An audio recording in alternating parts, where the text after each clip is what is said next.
In today's video, I'm going to teach you how to use GitHub Actions to automate tests and Slack notifications. This setup is a practical way to get fast feedback whenever code changes are pushed or a pull request is opened. GitHub Actions can automatically run your test suite, and Slack can instantly alert your team whether the pipeline passed or failed. Before you begin, make sure you have the right permissions in both GitHub and Slack, because you'll need access to repository secrets and the ability to create an incoming webhook. First, open your browser and go to the Slack API portal. From there, create a new app and choose the option to build it from scratch. Give the app a clear name that helps identify its purpose, then select the Slack workspace where you want notifications to appear. After that, click to create the app. Once the app is ready, go to the incoming webhook section in the left side menu, turn incoming webhooks on, then scroll down and choose the option to add a new webhook to your workspace. Select the Slack channel where you want your test and pipeline updates to be posted and approve the connection. Slack will then generate a webhook URL.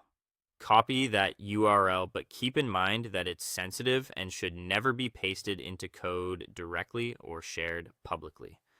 Next, switch over to your GitHub repository. Open the repository settings, then find secrets and variables and choose actions. Create a new repository secret. Name it Slack webhook URL and paste in the webhook URL you copied from Slack. Then save it. Storing it as a secret keeps the value encrypted and lets your workflow access it securely. Now move into your local repository. In the root of the project, create the hidden GitHub/workflows directory if it doesn't already exist. Inside that folder, create a file called test and notify.ym. This is where the automation workflow will live. Open that YAML file and define your workflow so it runs on pushes to the main branch and on pull requests targeting main. Then create a job that runs on Ubuntu latest. Inside the steps section, start by checking out the code with the checkout action. After that, set up the Node.js environment using version 20. Then install dependencies with npm CI, which is usually the best choice for consistent installs in CI environments. Next, run your automated tests with npm test.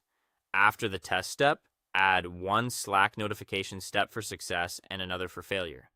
Both should use the Slack GitHub action and pull the webhook from the Slack webhook URL secret. In the payload, include useful context like the